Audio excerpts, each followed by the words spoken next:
Hala, sino kaya sa Kalingap Angels na matatanggal? Kalingap Rob, huwag niyong sayangin.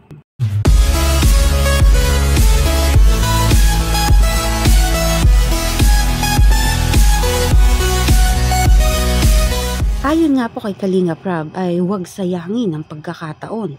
Di sumusunod sa rules na Kalingap Angels, Kalingap Rob na mismo ang nag-announce. Kamusta po mga Kalingap? Muling nagbabalik ang inyong lingkod mini vlog. Naghahatid ng update tungkol sa mga Kalingap. Kung bago ka pa lang sa aking channel, subscribe na at huwag kalimutang mag-like upang lagi kayong updated sa aking mga videos. Maaring tapusin po muna natin ang video bago po tayo magkomento. At patuloy po nating suportahan ang founder po ng Kalingap na si Kuya Val Santos at Kalingap Rob dahil alam naman natin na madaming natutulungan sila ng mga kababayan natin. Araw-araw din po natin na suportahan at panoorin ang kanilang mga videos. In-announce nga po ni Kalingap Rob ang isang Kalingap Angel na matatanggal nang mag-live ito. Nalulungkot naman si Kalingap Rob, ngunit kailangan niyang tanggalin dahil sa paglabag sa rules. Ano nga ba ang main reason kung bakit tatanggalin ang Kalingap Angels? Ayon nga po kay Kalingap Rob ay ayaw na ayaw niya na naglilihim at hindi nga po nasunod sa mga rules. Dapat po ay open sa lahat ng bagay dahil ito ay beneficiary ng Kalingap. Ayaw na ayaw ni Kalingap Rob na naglilihim. Isa po sa mga naging halimbawa na dating umalis sa Kalingap, ito nga palang si Medit. Siya na ang kusang umalis sa Kalingap Angels dahil di sa pagsunod nito at pagtatago ng lihim kay Kalingap Rob, at yun din dapat ang di gagawin ng mga Kalingap Angels, ang pagtatago ng lihim, dahil isa yan sa malaking pinagbabawal ni Kalingap Rob para sa mga beneficiary na hawak niya, lalo na po sa mga Kalingap Angels. Si Medit po ay dating Kalingap Angel, ngunit si Medit ay nagkusang umalis dati sa Kalingap Angels dahil sa di pagsunod at paglilihim. May pagkakaiba ba sa tatanggalin ni Kalingap Rob yung tatanggalin ngayon na Kalingap Angels na member? Sa ating pong narinig sa video ay wala pong pagkakaiba yon. Ayaw na ayaw nga po ni Kalingap Rob na naglilihim at hindi nasunod sa mga rules ng Kalingap.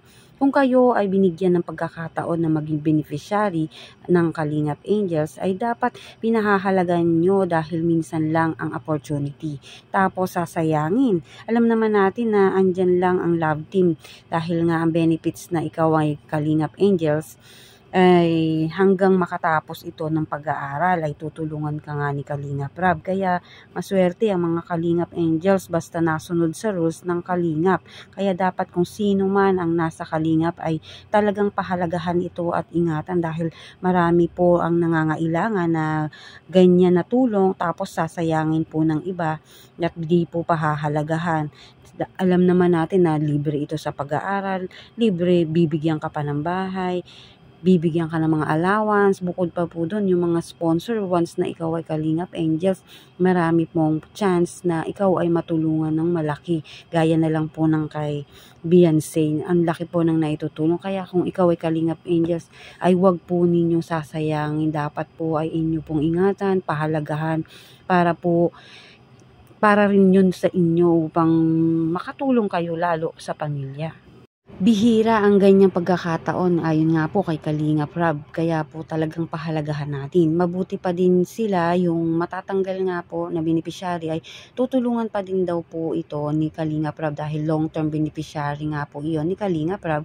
Ngunit di na siya Kalingap Angels pero mas marami pa ding benefits na kapag ikaw ay Kalingap Angels. Kaya po wag po nating sayangin sa mga nandyan pa po sa Kalingap Angels member. Isa lang po yan sa nais ni Kalingap Rob, sumunod at huwag maglihim. Babayan yan. Hindi ko babayan ng aking Kalingap Angels kasi beneficiaries ko po yan. Si Beyonce, Carla, beneficiaries ko po yan. Hindi ko sila basta-basta iiwan. Pero syempre, magkahanap pa rin tayo ng mga, syempre tapos na yung pagtulong natin sa kanila. So yun nga po yung benepisyo kapag ikaw ay Kalingap Angels. Ibig sabihin, hanggang sa makapagtapos ka, tutulungan ka namin sa abot ng aming makakaya. Diba? Kaya maswerte magiging Kalingap Angels. So alagaan nyo po ang pagiging Kalingap Angels nyo. No, hindi yan kumbaga bihira yan ganyan. Sa ngayon siguro na overwhelmed kayo sa blessings, Sa ngayon, akala nyo dyan lang kami palagi. Pero pakiusap namin, alagaan nyo yan. No, kasi kagaya may isang matatanggal. Kasi hindi niya nasunod yung ating ano. No? Alam niyo naman na siguro kung sino yun.